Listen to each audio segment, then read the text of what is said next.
This podcast is brought to you by Audible.com. In order to get a free audiobook download and a free trial of their service, go to audibletrial.com/bonfireside chat. Some of our landings were desperate adventures. We are now prepared to meet the inevitable counterattacks with power and with confidence.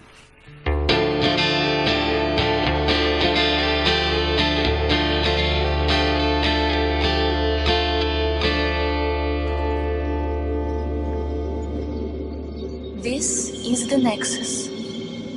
It holds together the northern land of Boletaria. Thou canst not exit the Nexus. My name is Gary Butterfield. My name is Kole Ross. And you're listening to Bonfireside Chat, an undead favorite. Yes, and this week we are beginning our discussion of Demon's Souls, which is an entirely different game than we have talked about before. Yeah, this is as new for us as it is for you. Yes. We assure you. So I imagine most people who listen to season 1 are still listening. But if you are new to the show, if you hopped on, like maybe you're not into that whole Dark Souls thing and you're only into Demon Souls, hello and welcome. Yes. And we would like to tell you a little bit about us, just kind of like a brief little overview, so you feel welcomed into the fold.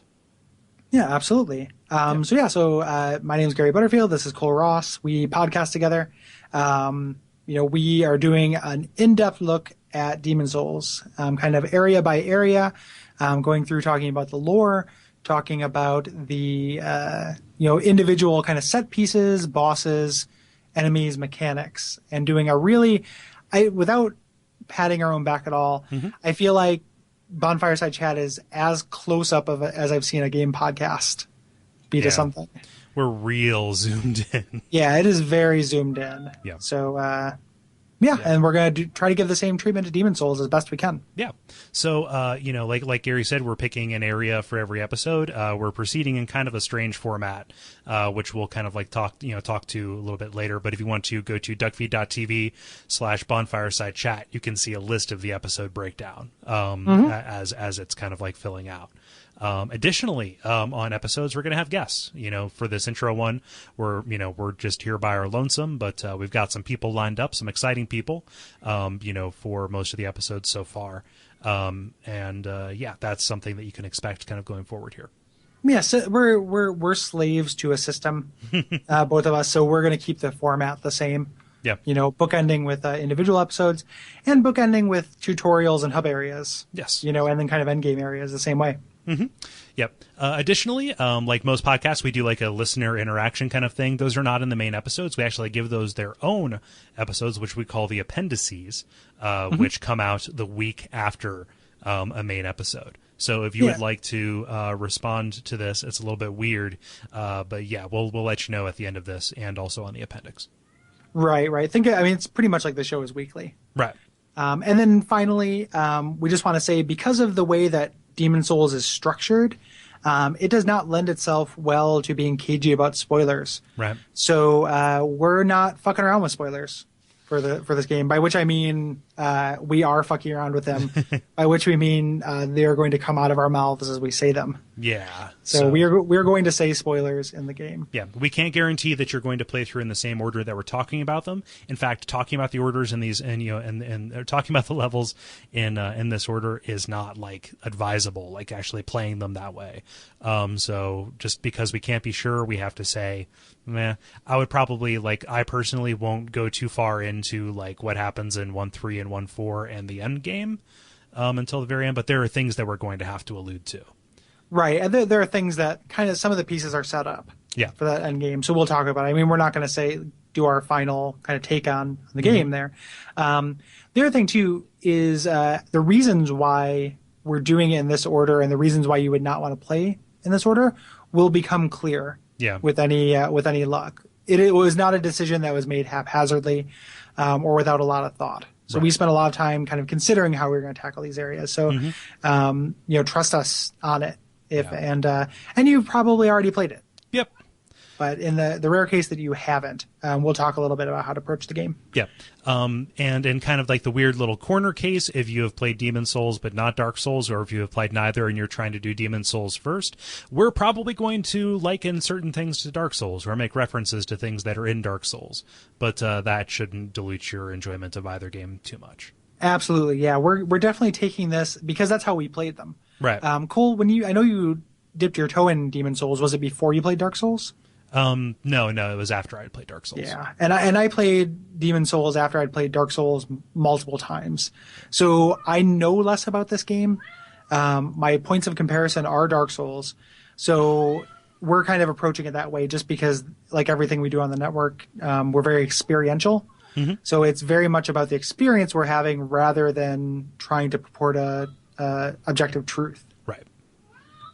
So yeah, those are kind of the ground rules, and you'll learn more about it as we go along. We have fun here, you know. We sit backwards on chairs. Yeah. We turn our hats sideways. If it's Friday, we can wear a T-shirt if it has the name of the company on it. Yeah.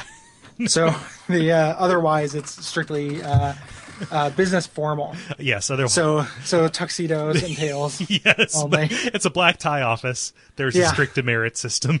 Yeah. Yeah. Even for the ladies, especially for the ladies. Yeah, have you ever seen a lady in tuxedo tails? Yes. Yeah. Okay. So kind of moving on to some of the factual stuff about Demon Souls. Just to make sure that everybody's starting on the same on the same level here. Demon Souls RPG, action RPG that was released exclusively for the PS3 in 2009. Naturally, it was developed by From Software. Same people who did Dark Souls. Yep. I had no idea this was a PS3 exclusive until I went to go buy it. And then I went on PC and searched for it. I was like, that's strange. It's not on anything.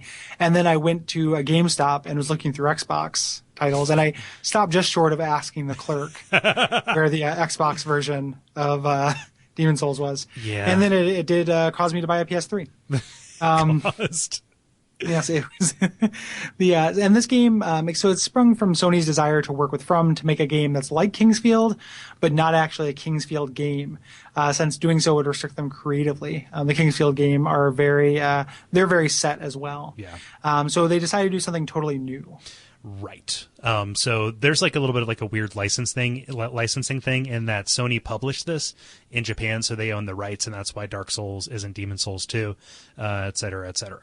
Right. But so moving on, the chronology gets kind of tricky here since Demon Souls actually came before Dark Souls, but it's worth noting that they're actually incredibly similar. They control alike, they have similar aesthetics, and they share a lot of voice actors and a handful of characters. Yeah, and kind of themes and everything too. That was something my friend Levi, who has been on the show before, really emphasized to me, is that it's not a prequel or a downgrade. Right.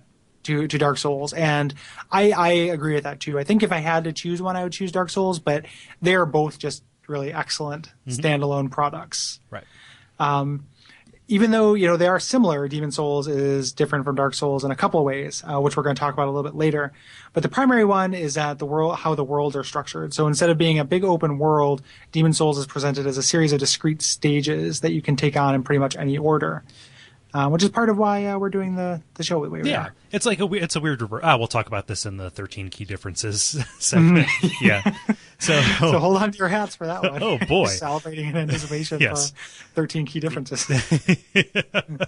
This shows you how much we think about it. The notes come out to 7 pages, folks. Yeah.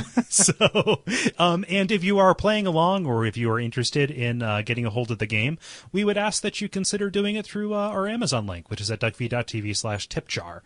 You can just click that Amazon link and then buy it, and then we get a little cut. Help support the network, help support the show, etc. I hate being gross in doing that, but it seems like the proper time to mention that is a possibility if you so choose. Especially if you're considering getting a PS3 to play along with us. Please use that tip jar. Oh, boy. Yeah, Cole, talk to us a little bit about the history of the game world as we're coming into it. Yes. We are nothing if not lore fiends, hounds, demons. We're lore demons. Lore demons. And so this stuff is our bread and butter, our demon butter. The mythology of Demon Souls is actually a little bit simpler than Dark Souls, but it's still really worth talking about. I like it a lot. So man was created with a soul, and this soul gave him sanity and clarity and the ability to think. This is the spark of God, Right. And there are also demons, which are, roaming around the world that feed on these souls to gain power from them. The most powerful of these demons, the archdemons, have accumulated so many souls that their power actually rivals the gods. And if you slay them, you can claim that power for yourself. Souls. Yes. You get those souls, but I mean it's complicated. Yeah. How this, and then again we'll talk about it. And it's part of the reason why it's harder to talk about is that even though the story is simpler, I feel like there are fewer things proportionally pointing towards it. Mm-hmm. Like the real story, like the actual kind of behind the scenes stuff. So this is definitely kind of a surface level thing, but there's a lot of nuance even to these individual simple points. Right.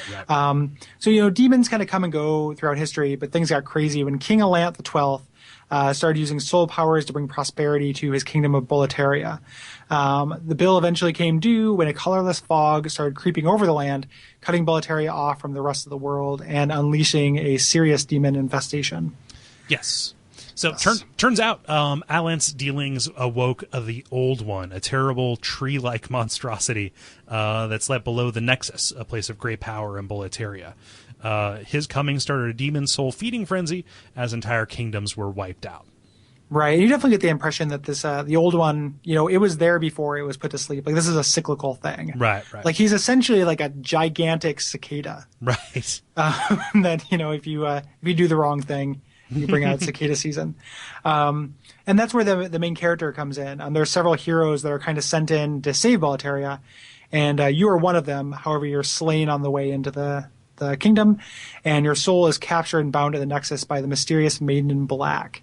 And she doesn't give you very much of a choice. Your spirit cannot leave the Nexus until the Old One is put back to sleep. She cannot access the Old One until the archdemons are killed. Yes. So that's all the stuff that's kind of revealed in the opening. As Gary said, there's a lot of nuance that we're very well aware of. But yeah, that's kind of the setting. Mm-hmm. Yep. Yeah. So since we came to this game from Dark Souls first, one of the things that I wanted to make sure I articulate are just the kind of the ways it's different in how it feels as opposed to how the lore gets across. Right. So we sat down, we have our 13 kind of key differences from Dark Souls. So if you're playing in the order we are, from Dark Souls to Demon Souls, this is stuff to watch out for. If you played in the opposite order, hopefully you agree and you can just kind of reverse them. Yeah. And then, yeah. This says stuff about Demon Souls too, not just in, by Yeah, absolutely. Yeah. It's not just, A jumps instead of B. It's nothing quite like that. People from Lordran walk like this. Yeah. People from Boletaria walk like this. Yeah. You shouldn't dignify that with a laugh. That's pretty good. I thought it was pretty funny. I like the idea of like a Boletarian observational comic. Well, it would have to be Patches because he's in both. Yeah. Like trusty tonight only trusty Patches. If they ever do like a movie, tonight only trusty Patton, and he'll. I don't know. I've read his book. Have you had the Blighttown Famous Bowl? What they do is they take a bunch of swamp water, mashed potatoes, fried chicken, cheese, grundle fat, and they just slam it all into a bowl that you just mash into your maw, like you're the Gaping Dragon or something. It's a failure bowl. Yeah, exactly. It's a fester bowl. Oh, Maiden in Black is a horse. Look at her dancing. so I hope you enjoyed that 2 minutes. Yeah. of both alternative comedy and jokes referencing 2 specific games. Yep. Yeah, exactly. We'll be those 2. You know what that reminds me of though when you said that, and we'll talk about it eventually in a totally different game, but the observational comic in Fallout 2 is a triumph of video game history. Huh. It's one of my favorite things that's ever happened. So, but yeah, so let's kind of go through these differences here. The first one is definitely kind of a kinesthetic thing. Movement just feels real different in Demon Souls. For one, there's a lack of a medium roll, so you are either fat rolling or fast rolling. Yes, and that's it. And if you can handle fat rolling in any of these games, like God help you, because I can't. Yeah. The controls also way zippier. Like you move really quickly in this game. Unless you're on a ladder, in which like you take the ladders the same way I would, and I'm a clumsy person with neuropathy in my feet, so I have to walk downstairs slowly, let alone like a ladder. Like you are so considered in how you climb up and down ladders. Luckily, there's only a few of them in the game. Right. And then also just kind of like some of the timings are a little bit different. So like parry, riposte, backstab timing, and distances are all a little bit different. Once you adjust, you'll know it. And you'll be fine. But if you're used to just parrying fools like nothing in Dark Souls, it'll take a little while to get used to here. Yeah, timing window's a little bit shorter. Also, it's a little bit, it throws you off because a lot of the animations are kind of reused or repurposed. Yeah. And so, like, if you think like, oh, I know this. Nope, no, you don't. Right. I will say too, though, I think that the animations for riposte and backstabs are cooler. Yeah. Like they're way more brutal. Mm-hmm. The backstab where you get up on the person, kick off their back. Yep. Like that looks so cool. Like and it's a louder sound. The sound effect is different for it. It just has more impact. So it feels better to pull these things off that are a little bit harder to do. Mm-hmm. Yeah, moving on to the second one, the economy is actually different. Individual enemies give you considerably fewer souls than in Dark Souls. You're going to get more of your solid upgrades from bosses, Black Phantoms, and boss souls, or entire runs through levels, as opposed to just kind of like hitting one area to farm. Right, with a couple of exceptions. Right. Like there are a couple of really obvious farming spots in Demon Souls, but like when you're killing regular hollows, as opposed to getting maybe 100 souls, you're maybe getting 13. Yeah. You know, so weak enemies do not give you very much in the way. So it kind of emphasizes, kind of emphasizes, the kind of some of the mechanics. So the easy deaths that you're going to find in levels, the fact that levels are so long and you're more likely to die in them, you have a little bit less to lose because your nest egg is really going to come from the bosses. And then there are soul items, which you can use for other things, which we'll talk about in a little bit. Yeah. As we mentioned before, the lore is a little bit different. We're going to talk about that through the entire run of the show. But just, in the interest of completion, that is one of the things that's really different about this game. Yeah.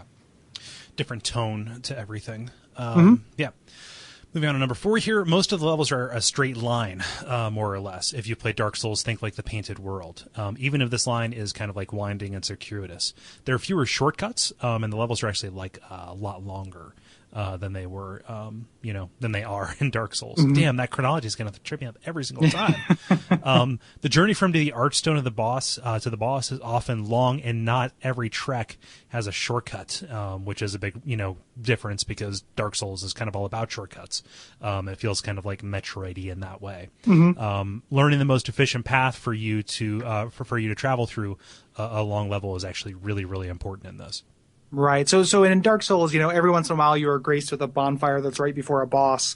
A lot of times in Demon Souls, that distance between the Archstone and the boss is set. So it's just about learning which enemies you can run past, and what kind of areas you can roll through, maybe jumps you can take, things like that. There aren't technically shortcuts, but they're just kind of time-saving measures. Right. This is because there are no bonfires. Right. As we mentioned before, the levels are essentially kind of spokes coming out from the Nexus, discrete levels that branch out from one centerpiece. Right. You can warp within them. I can't imagine running from the main Archstone to the end. Correct. Yeah. Correct. Yeah. Which is a stupid thing to say, but it just goes to show you just how big these things are. Right. It's a huge game. Let's look here. Back to the shortcut point for a little bit. It makes it so when they do put in a shortcut, you understand they knew what they just made me go through. Yeah. Yeah. And Cole's talking about 5.2. Yes. So in case you were wondering, that's what he was referring to. Yeah. There are so few in the game. Literal just kind of kick down a lever kind of thing like that. Where do they exist other than in 5? I guess they exist in 2.1. Yeah, they're in 2.1. There's one in 1.2 or 1.1 rather, where you shortcut back to the beginning. They're rare. In order to fight the Phalanx. Yeah. Looking at this, there are no covenants. Instead, there are world tendencies. So and character tendencies, which I forgot to put in the note. Yeah. So two poorly explained systems that have something to do with either story or multiplayer. Covenants a little bit more scrutable, and tendency in general, both world and character, entirely inscrutable. Right. And kind of a brief rundown on what those things are, because it doesn't have to come in during the game. Like, we're going to talk about tendency events. I'm not guaranteeing that I'll have firsthand experience with every tendency event. I'm going to try to get some more experience with it as we play. But so character tendency, think of it in terms of alignment. This is just how good or evil your character is. It's mostly determined by if you kill NPCs. And this has effect on some weapons. Some weapons are stronger or weaker depending on your character tendency, and will also make certain storyline and NPC events appear. Right. World tendency, every world has a tendency from pure white to pure black. And the things that factor into this is if you kill people in the world, it darkens it. If you die as a human, Right. which we'll talk about what that means, it darkens it. If you help a human, help an NPC, or kill a boss, it lightens. Right. And this is pretty interesting in that it doesn't just make these kind of special events happen. It also just changes how difficult the world is. Right. So if things are, if you're doing good and killing demons, you have the wind at your back. Mm-hmm. But if you start kind of becoming a force of evil in the world, everything's going to get tougher for you. Yeah. And it raises the risk reward because you actually get more souls for killing things in Dark World Tendency, which actually plays into the lore a little bit. Yep. The game also, and they don't really do it now, but initially when this game was current, I wish I could have been here for that, From would do events. So they would have, there was a Valentine's Day week where they, to kind of capture, some people love Valentine's Day, some people think it's disgusting. On Valentine's Day, it was pure white world tendency for everyone playing. And then on every day of the week other than Valentine's Day, it was pure black world tendency for the people who were bitter, who didn't have dates. Other people who are playing influence this as well. So there's like a median world tendency your world will get stuck at or get set to. I don't know all the mechanics of this, but other people who are playing Demon Souls, how well they're doing, how evil they are, that affects your world. Right. Which just really high on the list of badass ideas that, don't reach their full potential. Right. That's really cool. There are other aspects of the multiplayer that work a lot better than that. Yes, summoning is essentially the same. That's not really on the list of differences. Right. And that, that works just as well and is still summoning and invading. The other thing too, so special events will happen too and sometimes a door will open, sometimes a monster will disappear, sometimes a monster will appear. Yeah. Sometimes there's a black phantom, which think NPC invaders. Yep.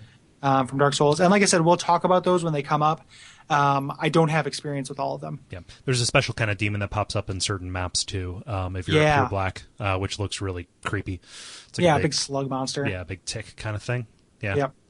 Yep. Looking at this here though, it's your turn. Oh, okay.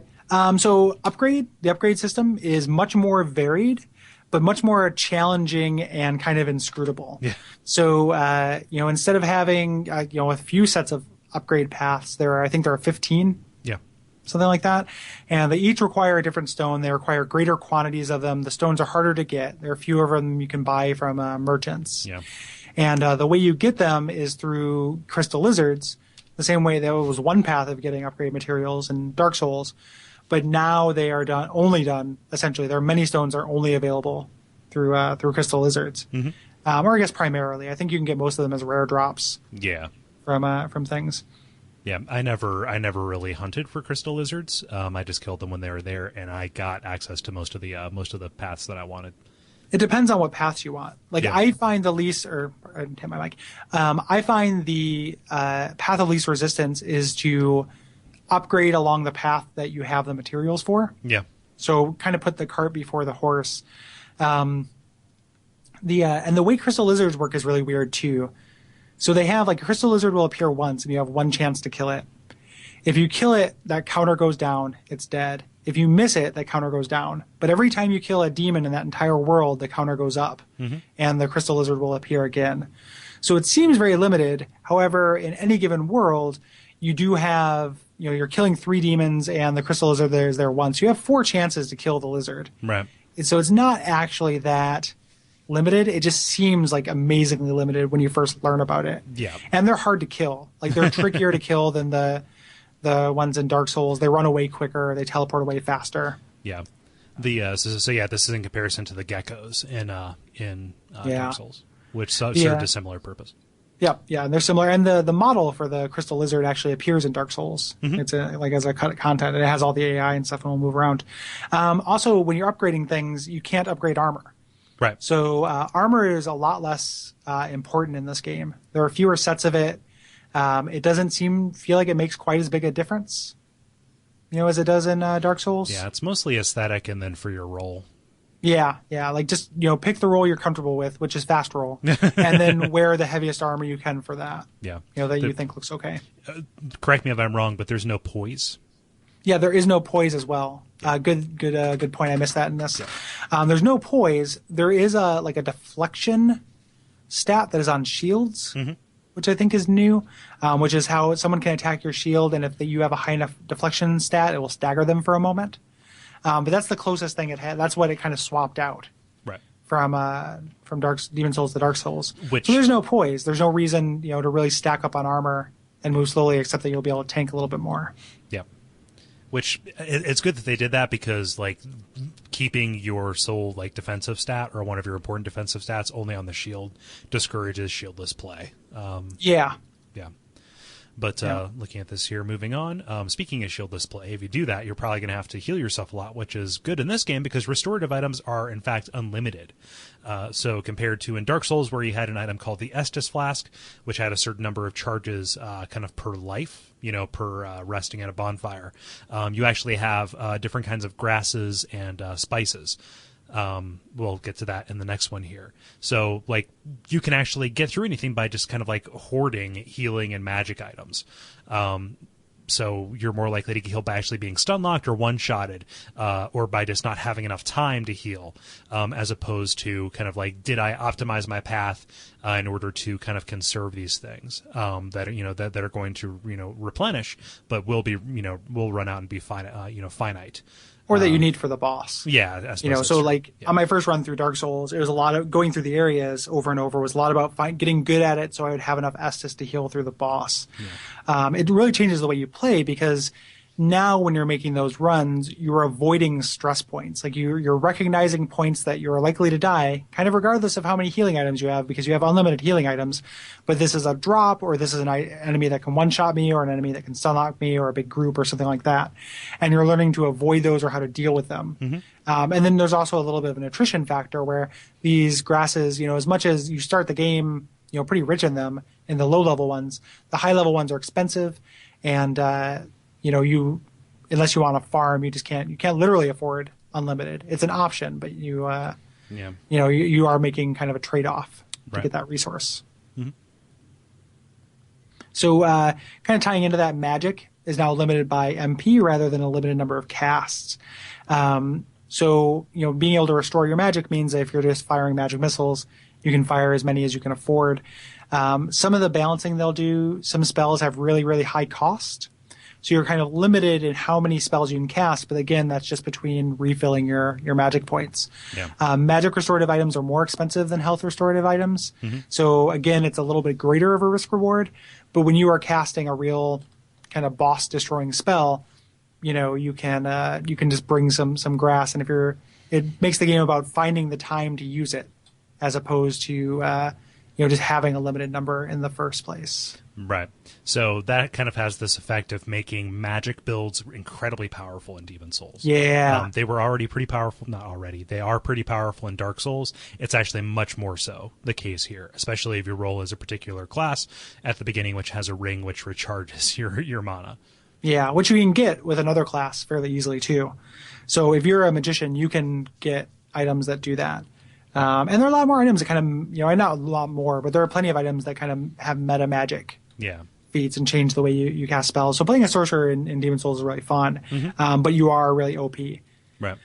Did you just call something OP? OPB, Oregon Public Broadcasting. That's okay, right. I just wanted to be sure. Sorry. Listen, Final Destination. No items. Everyone knows Meta Knight is OP. They're so fun to play. His sword slashes are so fast. Yeah. I just want to play on Newport City, please. It's so big. It's such a big level. It has a funny background. And the music and the Zelda 2 level. Yeah. Come on. So all of that kind of links into what is actually one of the bigger differences is that you have item weight limits in addition to equip burden. So you have two numbers that you're trying to manage, not just what am I wearing and how does it affect my role, but can I actually become encumbered? Right. So this is to counteract, the potentially unlimited healing and MP restoring abilities. So you kind of have to choose between having a large apothecary neath your frock and carrying treasure and equipment back that you want to carry. Right. Or that you'd otherwise miss. Right. Yeah. So and that's pretty much all there is to that, and it does come up. So so there are more varied uses for boss souls. Right. So in Dark Souls, you can oftentimes turn a boss soul into a weapon. Here, almost every boss soul can turn into a weapon or one of 3 spells. Right, depending on which NPC you give them to. Yeah, which is badass. Yes, and we'll talk about that as it comes up. But it's one of my favorite things about this game, and something I want back so bad in Dark Souls. It makes and they're also a huge just source of your souls. The boss souls feel like they're worth more than the ones in Dark Souls. So it's a huge resource either in stat gain or very powerful ability most of the time, and it's a more interesting choice than you're often making. It's like, of course I'm going to eat the soul of Artorias. What else the fuck am I going to do with it? Yeah. See, that's if you can psychologically handle using that soul for something that might be suboptimal. Like for some reason, gaining 2 extra levels seems less potent to me than getting a new shield that I can't use. But that speaks more to my that I used to have that way my first couple playthroughs of Dark Souls, but that died to me now. And anything I'm not going to use, I don't give a fuck about. Yeah. Like I know the game well enough to know what I'm going to end up using during it. So kind of a broader thing, the atmosphere is actually different. We're, like the lore, we're going to be talking about this, a lot over the course of the entire season. I would say that this is a darker, set of set of atmosphere. Definitely in terms of color palette, it's slightly more limited. It's a bit more oppressive. The areas are really claustrophobic in a lot of instances. Mm-hmm. Yeah. Yep.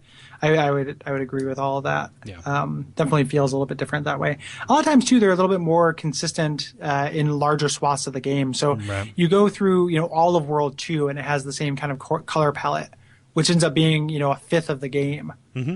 More or less has that color palette. So you get there's a little bit more consistency in that since the areas are actually bigger. Yeah. You're not going from the gray and gold of Duke's Archives to the bright blue and white of the Crystal Caves. Right? Exactly. Yep. Yeah. And then again, one of the biggest differences is as opposed to being hollow and human, you have a soul form in being human. Right. So the most immediate difference to this is that in soul form you have half your HP that you do in human form. Anytime you die, you come back as a soul. To get that back, you have to use a stone of ephemeral eye. Yes. Yeah, which is a pretty rare item. Mm-hmm. It's farmable, but it's a huge pain in the ass. And or beat a boss. Right. And you become human. That ties into tendencies. If you're human in a world and you die, it's going to bring that tendency down. Mm-hmm. It's going to make the game harder from there on in. So there's a lot to consider. Yeah.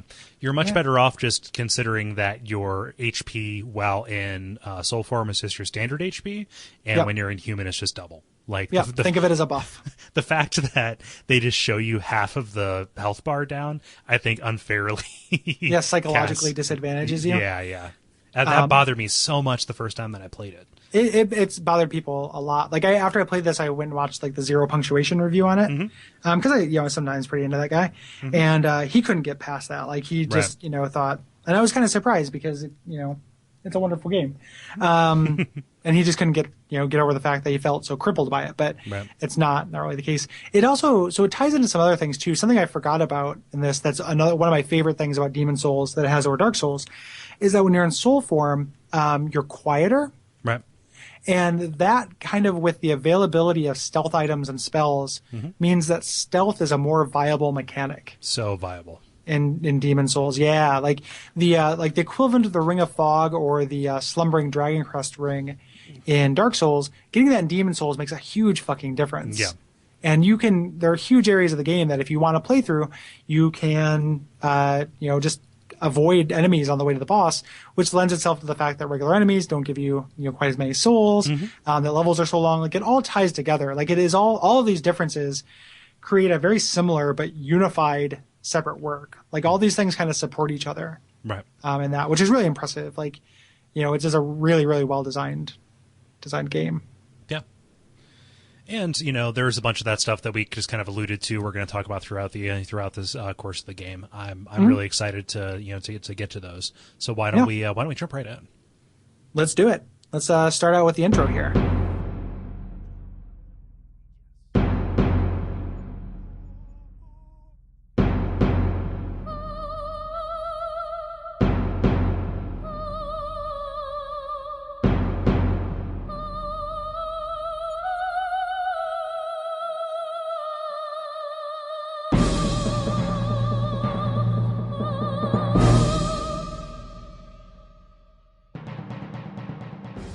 So, you start out, before you do, like, the, game proper, there's kind of, intro cinematic, which is pretty neat. It explains a little bit of the mythology that we outlined at the beginning, showing somebody in fluted armor fighting off a bunch of demons, and then eventually something looks like the Dragon God? Yeah. Well, more than it showing off the mythology, I think that there's a kind of a key difference where the Dark Souls one is kind of a libretto for the journey you're going to go on. Like, these are the people you're going to fuck up. And who fucked up. Yeah, no, we're referring to two different things. I'm talking about, like, the what do you call it when it sits on the title screen and then goes to the teaser? The attract mode. We are talking about the same. Well, we're talking about the same thing. I'm just contrasting it with the Dark Souls, which I guess isn't the attract mode. So yeah, that's not. Like you're referring to the slideshow, which actually does do the roll call. Yeah.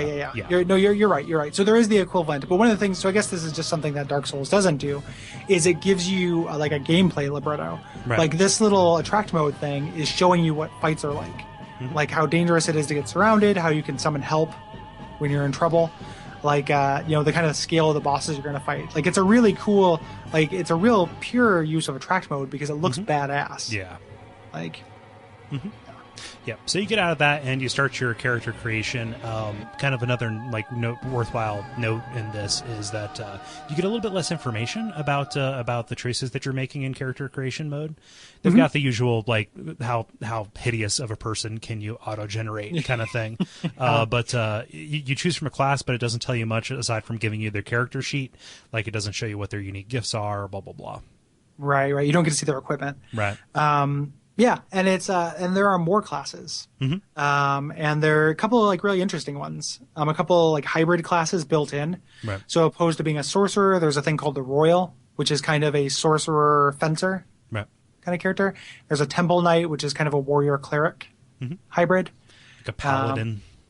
Yeah. Well, is there one called a paladin? There's a soldier and a knight. Yeah, I don't think that there is one called a paladin. Yeah, or he is a paladin though. If that's what you mean? Yes. Yeah. The Temple Knight is kind of, sorry. Didn't mean to step on you there. Temple Knight is, more or less a paladin.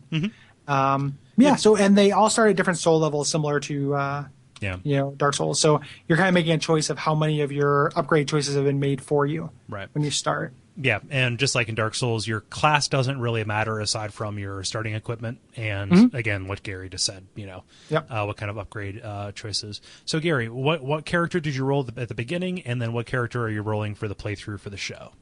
So this will be my first character was a Royal, which I was attracted to. No one told me that is the easy mode kind of choice, which we'll talk about. No one told me that. I just wanted something that was soul level 1, so I could make all my choices. And then I did a couple playthroughs. I did a strength and a dex build. For this build I'm doing for the show, I'm actually doing a blue blood sword build. Okay. Which is there's a really rare weapon called the blue blood sword. It's really great, but it requires this insane stat spread. It's like 18 in all the primary stats. Oh, wow. And then it scales with luck, which is really weird. But and it's kind of a PvP build, but I want to get some PvP experience in this. I've never done it. Right. So I'm putting together a PvP build for this playthrough. So started as a Royal. This character started as, I think, a soldier. Or no, he started as a knight, the one I'm turning into a blue blood. Yeah, and that probably got you close to It's having a pretty even strength and dex at distribution. least, and then his magic and faith are not too shabby either. Right. So yeah. So I did a royal the first time too. Again, not because I knew it was easy, but because I liked the idea of doing a caster that also had a little bit of melee to it. Mm-hmm. That's how I played my first character in Dark Souls. And then for this one, I'm rolling a cleric actually. Oh, interesting. Yeah. Yeah. My strength character had some kind of clericism. Yeah. To him. So I'm just curious about like what happens if you pursue that. Never, some of those spells look interesting to me. So mm-hmm. yeah, and they are. So after you create your character, you do the intro roll call that Kole was talking about. Yeah. And similar to Dark Souls, and I'm sorry to step on you because you're right. It is very similar to that. It's showing you kind of the cast of what we're going to meet. It reiterates the story. Yeah. So they're not shedding light on some kind of pantheon that you're eventually going to slay. Like when you first watch it, it kind of comes across as a list of names that you don't know why you're supposed to care about them. Watching it the second time, it's kind of like, oh, I know who that person is. But it's just kind of like, you're just listing these heroes. Well, it's the people who came before you. It's like this event has drawn these great heroes. Right. Here are some great heroes, come through. Like, but they're the instead of being the equivalent of like Gwyn and Seath, they're the equivalent of like Big Hat Logan. Yeah, yeah. To put it in Dark Souls terms. Mm-hmm. But none have returned. You're of the Twin Fangs. Yurt the Silent Chief. Sage Urbane. Skurver the Wanderer. The Sixth Saint Astraea and her knight Garl Vinland. And Sage Frake the Visionary. The colorless deep fog slowly creeps beyond Boletaria's borders. Humankind faces a slow and steady extinction. The deep fog will eventually swallow all lands near and far. But Boletaria has one final hope. A lone warrior who has braved the baneful fog. Has the land found its savior? Or have the demons found a new slave? But yeah, you go through that.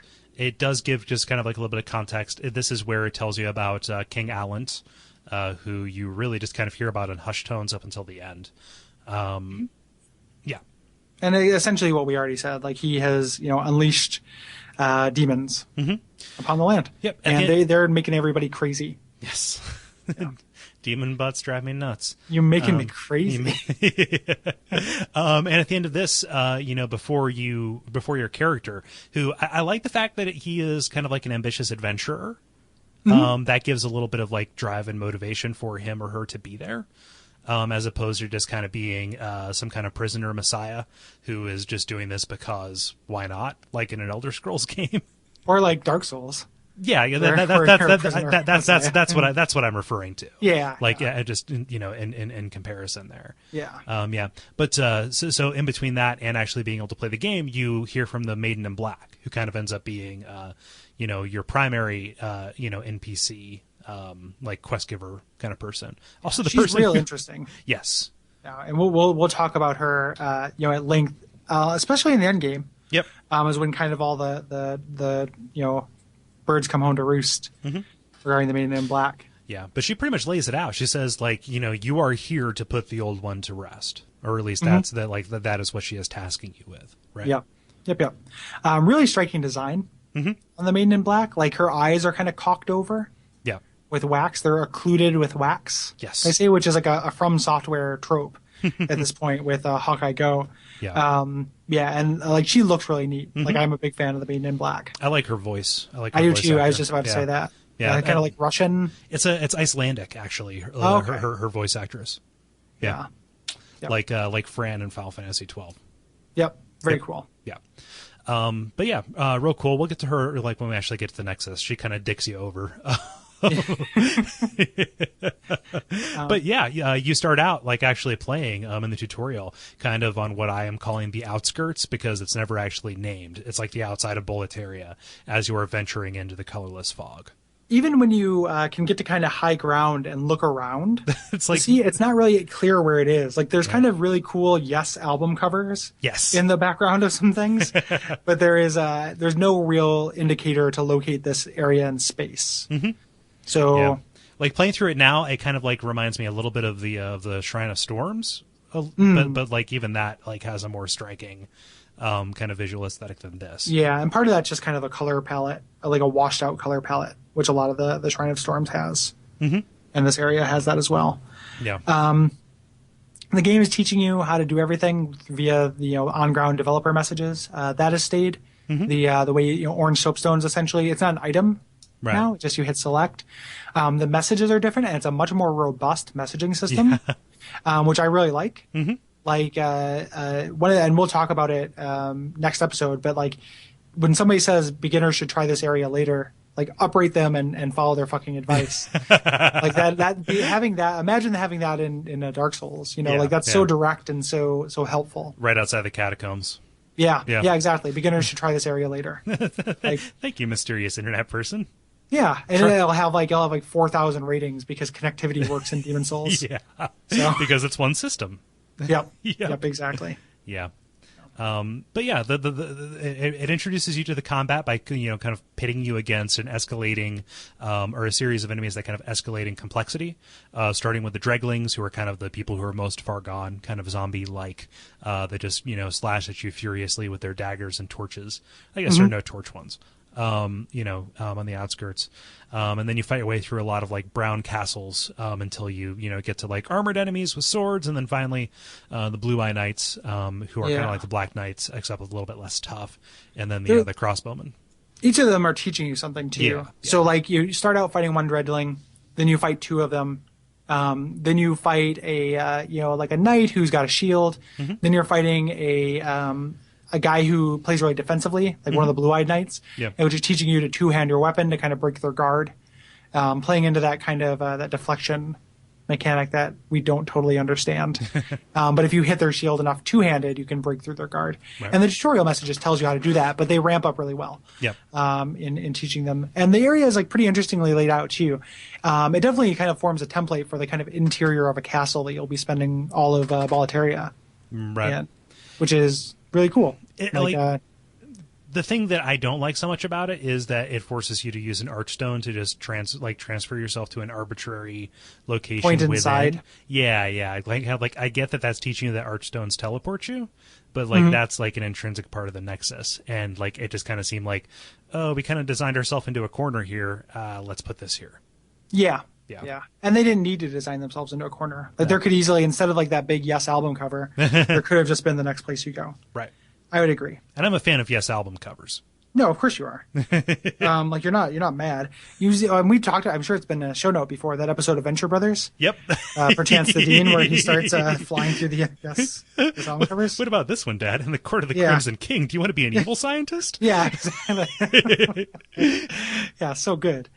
A cool thing. So you get to the end of this level, and you fight your first boss, and it's the Vanguard Demon. He is, it's similar, like kind of in design to the Dark Souls Asylum Demon. It's clearly supposed to be. It really showcases kind of an aesthetic and difference in the monster designs. Yeah. Like he's dopier looking a little bit. Yeah, it's like it's grotesque in like the more pure sense of the word. Yeah, like a fatter way. Yeah. Like for lack of like things. Some things in this game that are gross, it's because they're like bloated and kind of bumpy. Right. And there are fewer things that are kind of detailed and scribbly. Yeah. It's more oddly proportioned stuff than anything. Yeah. And he's really difficult, and he's meant to kill you. This is meant to be a wake-up call to teach you, you have no power here. This is the other prisoners like breaking you down the first night that you're there, like just spending the whole night catcalling you until you start crying for your mother, and Morgan Freeman loses $10 or however that worked out because he bet on the tall drink of water. Yeah, exactly. That's what the Vanguard Demon is. But you can beat him. Yep, you can beat him, and then you walk into an actual unbeatable boss.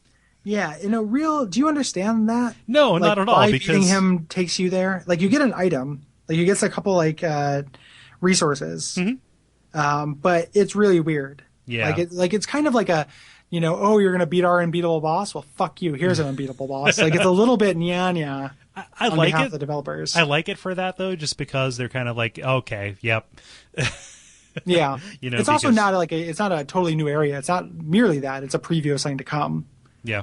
Does it take you into Stonefang? I forget. I've never done it myself. I've only seen it in like a YouTube video, and even that I don't really remember. Doesn't it just put you in front of the dragon god and kill you?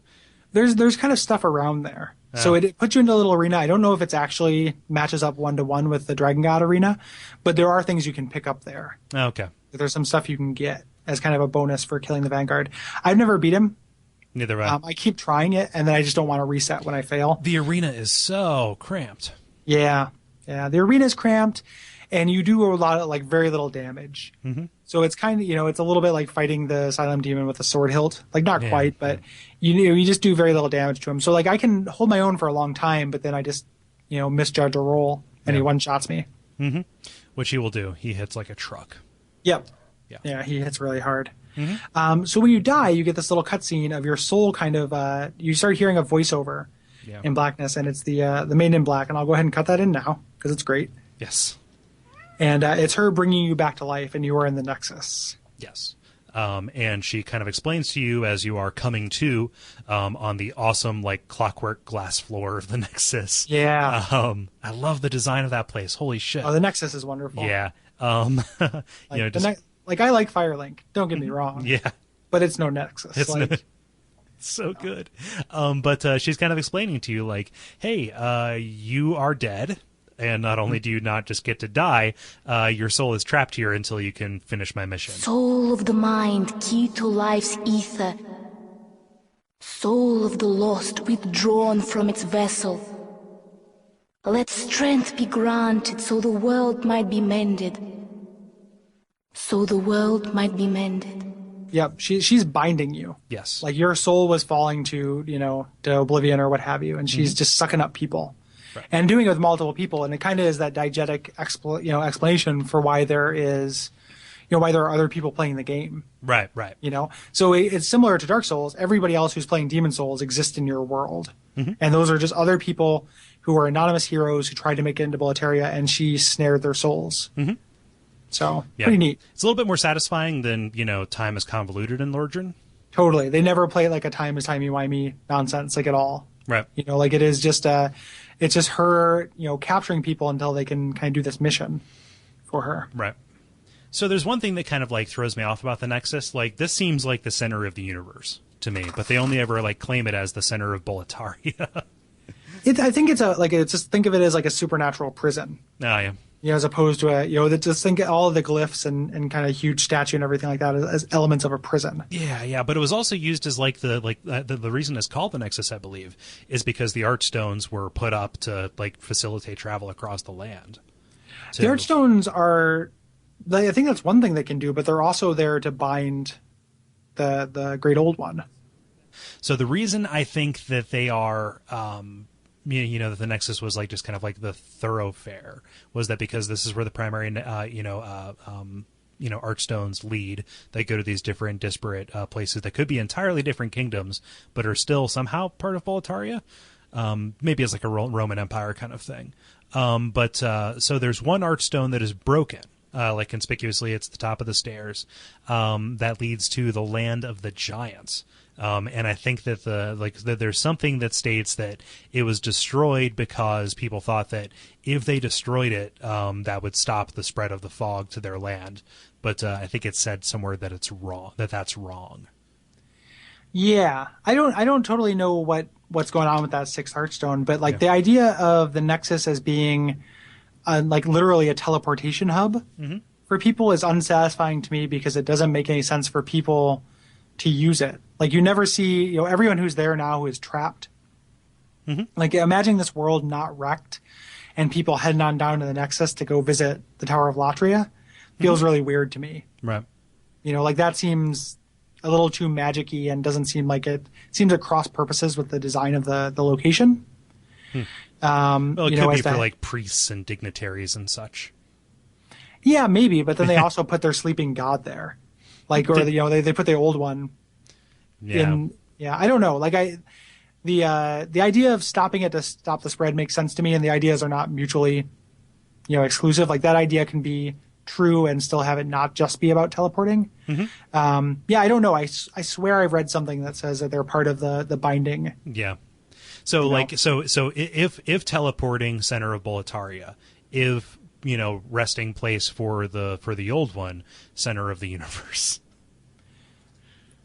Like the way that I see it. Yeah. You'll have to parse that sentence. No. So if it's just for teleportation and it only leads to all that we see are places in Boletaria as it's kind of stated, then it's the center of Boletaria, and it just happens to be the resting place for an eldritch being that will destroy the world. However, if its primary purpose is to house the eldritch being that will destroy the world, that is actually a case for this being like the center of the world. I don't know if that second bit follows. Yeah. Like at least personally, like I'm not totally sure that. Yeah. I think that because the people who bound him could be there. Like you're not going to go like, let's say me and you, Kole, we're going to bind some ancient demon, right? Like we're not going to go to the center of the equator to do it. We're going to meet like what's halfway between Ohio and Portland? Probably somewhere like in like Boise, like Colorado or something like that. We're going to go to like Colorado. Yeah. And do it. Like it's not necessarily like we don't have to go to the center of the world. Like I understand why that could be like a magic-y detail to it, but it doesn't it doesn't feel logically necessary to me. Yeah. That'd be I'm a hotbed of poorly thought out illogical ideas. So yeah, I don't think that's necessarily illogical. It's just it's fine as a classic bonfire-side chat conjecture. I don't think it's inarguable. Yeah. So I guess like the root of what's bothering me about this is Boletaria is presented as both the world and a kingdom, and the Nexus feels of like importance to both. But if that's the case, so my thought is that. So you're not wrong about that, but I also there are suggestions that Boletaria exists simply as a kingdom in relation to these things. So they talk about each of these lands having a king or a lord. We get explicit mention of like there's a queen in Latria. There is and royal members from Boletaria visit there. Like there are some suggestions of them being separate, distinct, kind of principalities. Yeah. But them saying like this holds all of Boletaria together. I think it's like a translation kind of like script issue. I would chalk it up to that, just like in terms of like consistency. And part of it too is I feel like it's something that lends credence to what you're saying is just the fact that there isn't a name for just the world. Right. It's the lands of Boletaria. Maybe the palace, maybe the actual kingdom is different. Like you are at the 1-1 and through 1-4 is the Boletarian Palace. So it doesn't necessarily mean that it is and you are in the northern lands of Boletaria where this stuff is kind of going on. It doesn't necessarily mean that that it has to be a distinct kingdom. It could be within a kingdom, inside that land. It could also be, if you think about the colorless fog extending much further than it does, like the idea of you teleporting to totally different kingdoms, because they do have really distinct geography, distinct, all those things that lend themselves to them being very distant. It's kind of a creepier idea. Like this infection is spread, right? That far. So like the Tower of Latria couldn't look any different than Boletaria that we know, right? Maybe it's Boletaria, like it's a, St. Louis, St. City, St. Louis, or Empire, New York. Yeah, Empire Earth. Is that a thing? Empire Earth. Yeah. I keep thinking there's Battlefield Earth. Yeah. And there's Empire something, but there's this Island Earth. Earth. Yeah. It's like New York. Yeah. Boletaria, we get a good piece of Boletarian pizza pie. The demon-infested land so nice they named it twice. I love Boletaria. I would wear a shirt that was just a white T-shirt with an I heart Boletaria. Hey, I love Boletaria. Just selling them for $5 outside of Ground Zero. And by all the cabbies are out of work because of Archstones. So they're all just sitting around selling those shirts. Oh man, gross. Yeah. So We should probably talk a little bit about the NPCs that are here, because the Nexus, in addition to being the center of the universe, Earth, or Boletaria, is also kind of where your NPCs just end up. Yep, and where they start and end up. So we're going to talk about NPCs as they appear in the game. We're going to talk about the ones that kind of start out here. But some of the NPCs that end up here are tied to major quest lines. Actually, I think they all are. I think there's kind of one for most of the main zones in the game. Right. Who ends up here. So we'll just start talking about the people. And the first person you're likely to run into after the main kind of rejuvenates you is the Crestfallen Warrior. Right. One of the biggest like kind of quotes that Dark Souls does of this, like same pose, similar attitude. Like this is the same character from Firelink. The same voice actor. Yep. Very, very similar. Mm-hmm.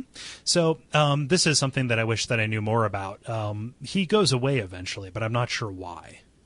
He goes the equivalent of hollow. Oh, really? Like, yep. As you, that's how I always took it, is that he, if you keep talking to him and you keep succeeding, he takes, like, the fact that he is not doing anything and is just bored and separated away from his body makes him go crazy. Okay. Have you listened to that dialogue? No, I have not. But the, essentially, like, he's asking if you've seen his corpse. Like, is my body rotting? Is my body doing okay? Oh, shit. And then you go somewhere, and when you come back, he leaves behind a soul. Huh. Like he dies. So the something about there is like kind of like a going hollow mechanic, not necessarily a mechanic. That's a too strong a word, but like a facet of this world, like a narrative device. He's really interesting too, because he says some things before he gets to that point. He says some things like warning you about other characters. Like he is not a true believer in your mission by any means. And his kind of theme they lays out is that like, by doing this, you are going to be corrupted. Like if you talk to him after you start kind of doing your mission, like, oh, you have that, be careful, you're going to end up just like them. And that's a major theme in the game. Yeah, he's really skeptical of kind of the notion of going out. He basically sets up the kind of moral choice, I guess, to this, or at least the implied narrative one, which is people are either here to try and sort this whole mess out or get souls for themselves. Right. And he has a lot of interesting things to say about Sage Frake. Yeah. Who's one of the most interesting NPCs in the game. I'm talking about him in about a month and a half. So. Oh, we're playing the long con here, yeah. But yeah, he's real depressing. In stark contrast to Stockpile Thomas, who is a solid bro. He's an idiot. Yeah. Is what he is. He's like a naive, like he's a good guy. He's dependable. But he's too dumb to be sad.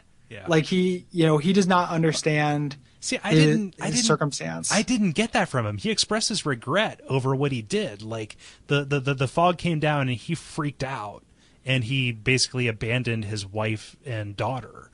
And like looking at the Maiden in Black, he pities her because she would be, by appearances, roughly the same age as his daughter. That's part of why. Well, so the reasons why I think he is dumb is one, because of that line where he says, like, look at her, she's about the same age as my daughter would be, which like not that's naive at best, right? Like this is a like this thing's older than time. Yeah, well, by appearances, she looks like like a late 20s girl. He never qualifies it by like she looks as though. Like I think he's saying like she is like and then the other thing too is that he has no skepticism about her. Like she's a kind soul. Like she, he sees none of the potential darkness in what you're doing. And that is, naive, which I guess I'm using as synonymous with dumb. Yeah. Maybe they're not strictly the same thing. Yeah. But he's painfully naive in either case. But he's like in stark contrast to, to not Ed, Baldwin. Like he recognizes that he is of no use in a fight. Like he can't be a hero who goes out and, takes down demons and contributes to the war effort, right? So he sticks around and watches people's stuff. Just in order to help out in that way. So he believes that he's contributing to, helping get the whole demon problem sorted out, just in a way that he deems realistic. Yeah, I thought of him as being less practical and a little bit more pathetic than that. Oh, he's definitely he's pathetic. I liked him, but I didn't think of him as like. Yeah, like I like him as a character. Like he seems like a good guy. He's pathetic in that he elicits pathos. I mean, especially since like he gives you one of the best rings in the game for bringing back like a memento from his daughter, right? Yeah, he has a really sad super sad backstory. Yeah. About that. I just kind of think, like I said, I just think of him as just being very naive. Yeah. Like kind of not getting the subtext about what's going on, in the way most of the other NPCs are not. It's kind of, I just thought of this, but like almost like that side of the map where he's at are the people who I think ultimately, and we'll get to this when we talk about the end game and kind of theory stuff, who don't get it.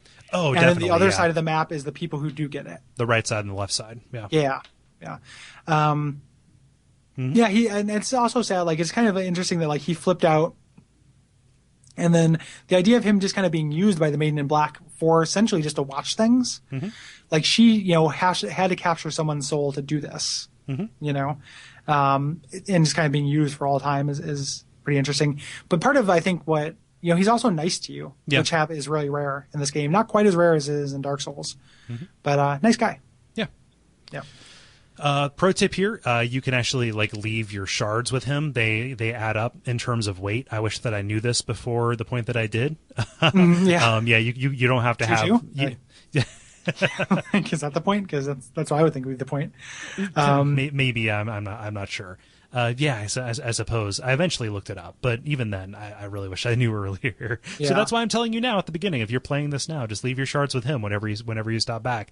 It takes like a second, and it means that you don't have to like jettison things in order to make your way back with all the loot you find. Yeah, and don't think that you have to go back and retrieve your shards. Yeah, that's what I mean. Yeah. It's a very user-friendly touch. I'm kind of surprised by it. Yeah, you just basically that's what I'm saying. If it's not coming through, you do not need to have your shards in your inventory in order to forge with them. Yep. Yeah. Speaking of forging, Bolden, which we talked about a little bit, there's very little to this character. Yeah. Like he's a real ornery jerk. He takes souls as payment to forge weapons and sell like very limited inventory. And kind of the most important function he has is to teach you about Ed, who's a much more a much more competent blacksmith. A mildly more interesting character. Yeah. Like there's a little bit to Ed's backstory that you learn mostly from Boldman. Essentially that he's just a lot stronger and tougher and kind of hold his own in a fight. Are they related? They show them in that loading screen. Yeah, they look like they look the same. The loading screen where proportions mean nothing. Yeah. Nothing. Like, there's that one with Ostrava where it's like he's super tiny in the face. It's like, who's he fighting? Where's the camera? What's going on? And then there's the one that makes Mephistopheles look like an old man. Yeah. Like, those loading screens. Yeah. But yeah, there's not too much to build when he's going to function as your shop. Yeah. At least initially, like your home shop. Right. But the game is very generous with merchants, actually. Yeah, I like the system that he has set up. He charges souls in order to make weapons better so people can go out and get more souls. Yeah. Like he says, bring me all the souls you can. So. Yeah. And he's giving you good advice. He's just being a dickhead about it. Like, you're not going to do well if you don't take advantage of me. Right. But he can care less because there's 1,000 other players doing the same thing. So, kind of within the story. You also run into, so you hear about Saint Urbane in the intro. Right. And he has a kind of a female guard who is sad. And, and that's her sole purpose. Yep. There's another character. I get them confused. He has 2 or 3 kind of members of his entourage. Yeah. And one of them is much more interesting than the others. I don't think it's this one, though. I think this one appears in the next kind of round of characters. Yeah. And she says Umbasa. She does, which ends up being kind of like a through line as like the Amen. mantra. Yep. Yeah. Or Namaste. Yes. So both Frake and Urbane have like apprentices who like act as your first level spell vendors. You find them much earlier than you find Frake and Urbane. Yeah. And Urbane actually has like several hangers on, whereas Frake's kind of a loner. Yep. And that's really all there is to the Nexus at this point. Right now, yeah. So when you're dropped here, you really don't have any way to do anything. There's only one Arcstone that works. And that takes you to 1-1, which we're going to talk about next time, along with 1-2. The Maiden in Black isn't here, and you wouldn't really have any reason to go up there, unless you were just kind of exploring. But there's a whole kind of attic to this place that ends up being story relevant for about 5 minutes, or 35, depending on how long it takes you to get up there. Yeah. And and if you're kind of gaming it, that you're going to use to kill yourself over and over and over, so you don't end up dying in human form. True. In worlds. Oh, there's also the pro tip pit. The pro tip pit. Oh Yeah. yeah. That's really, again, like a really user friendly Yeah. kind of so you have all your regular kind of tips and mechanics things that you go through in the tutorial, and then there's just like a big dead end at the bottom full of them. Which is it's a pro tip pit. That's exactly what it is. Yeah. It teaches you about like not so much tendency, but just kind of multiplayer aspects more so than other stuff. Yeah. Pretty neat. You also get your Nexial binding, which is like the equivalent of your dark side. Dark side. So you can kill yourself and go back whenever you want. But that's all that really happens here. You're going to get the rest of your items next episode, right? Essentially, like there's very little to do. So up to this first point, but you're about to enter one of the greatest areas of in video games. Like the whole one world is really wonderful. Yeah, and a really good intro to this game. True. Which we're talking about next episode. Yeah. So we should say who's going to be on with us, because that's actually really cool. Yeah. So next episode, we are going to be to talk about 1.1 and 1.2, as we mentioned. We're going to be joined by Jason Killingsworth. Yes, who is the features editor for Edge Magazine, which just holy shit. Yeah, which is great. And we've been talking to him. Super nice guy, awesome writer. Like, read about his Souls shit, because if you search Jason Killingsworth, Dark Souls or Demon Souls, he's written some amazing things on it. It's a huge get, and we're really excited about it. Yeah. So, we all have that to look forward to. I was about to say we, but we all have that to look forward to.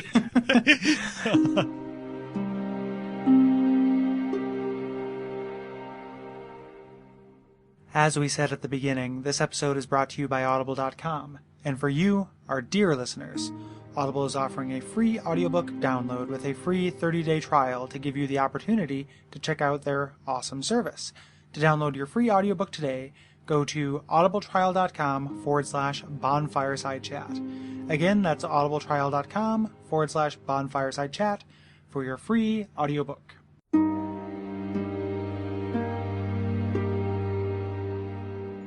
Yeah, until next time, there's kind of the regular admin stuff. Yeah. You can do. We don't want some people, kind of on the Twitterverse and stuff, kind of talked about the show as if it was going away.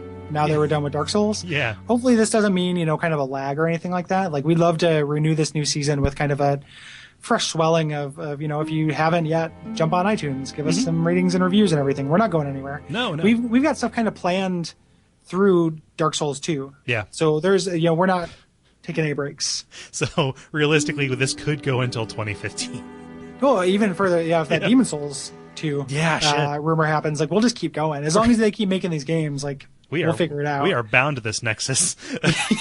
Yeah, exactly. We have to slay all of the Souls games. Like, we have to kill all the members of From Software. Oh no. We've been charged by Mephistopheles. If you're listening to this, don't take action against us for that, please. Yes, please. Or we say a lot of things that aren't true, both thinking they're true and then also in the form of jokes. Yeah. So and figuring out which things are just us not knowing what we're talking about and which ones are jokes is a fun game that you can play throughout the entire podcast. Yeah. No, we keep score and then we tally up at the end, and the person who gets the most points gets a Buffalo Wild Wings gift card. Yeah, or a single Buffalo Wild Wing. With as overpriced as they are, am I right? Ah, yeah. Good fried pickles, that place. I like their potato wedges. Yeah. But not too shabby. Yeah. But yeah, ratings, iTunes, reviews, all that stuff is wonderful, and will help us a lot as we kind of surge forward with this new chapter. With this new venture. We have a very active Facebook page that is facebook.com/bonfiresidechat. People are posting videos there all the time. So keep an eye out there if you are of the Facebook persuasion. Yeah, absolutely. You can, if you have feedback for us about this episode, either corrections, which I'm sure you guys have tons because, like I said, we don't know as much about Demon Souls as we do about Dark Souls, or if you just want to share your thoughts about 1.1 and 1.2, please go to www.duckfeed.tv/contact, and you will be able to get in touch with us. Yeah. We do other shows. If this is your first time checking us out, this actually is part of a network, of a bunch of, video game and comedy and kind of culture kind of stuff. So Gary and I do a retro game show called Watch Out for Fireballs. Gary also does a show with his friend and my friend through the network, Braden, called The Pitch. It is the funniest thing. Yeah, it's about innovation. Very proud of it. Yes. That's coming home to roost, too. We have, before the major turn in the storyline, I think we have 6 episodes. Mm-hmm. So, and Cole, you'll be happy to hear that we recorded Portland Heat yesterday. Oh, man. So there's one more episode before it. But then Portland Heat comes out in 2 weeks. So that'll be great. We also do a show, me and Cole do a show called Abject Suffering, which is about bad games and digression. Mm-hmm. And that is a lot of fun. And you should check it out as well. Yeah. Cole and his brother do a show called Those Damn Ross Kids. It is a show about kind of a comedy show about making fun of Cole that is structured around odd news stories and awkward silences from Chris Ross.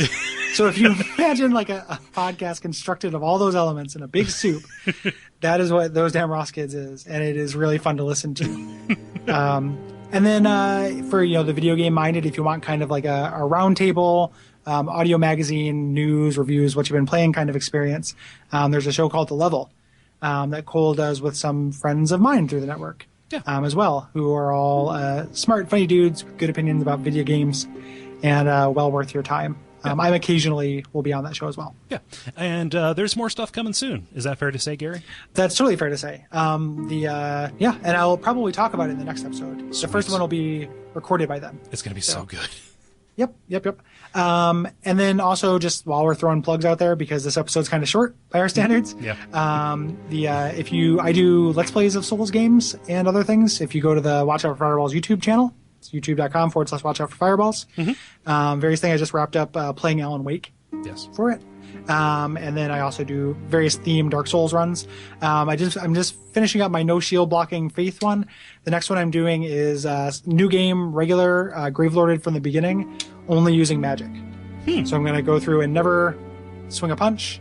And there's a mod that allows you to Gravelord yourself from the beginning of the game. Oh, wow. So I'm going to do that. And I'm really excited about that. Mm-hmm. And then on Twitter, I'm at Gary Buh, B-U-H. Yes. On Twitter, I am at Kole Ross. That's K-O-L-E-R-O-S-S. My name is spelled real weird.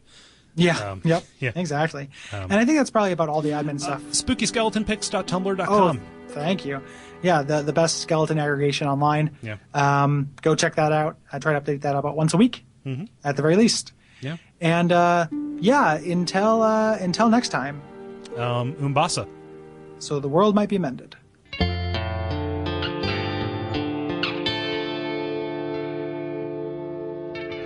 And we all pray that we will have far more soon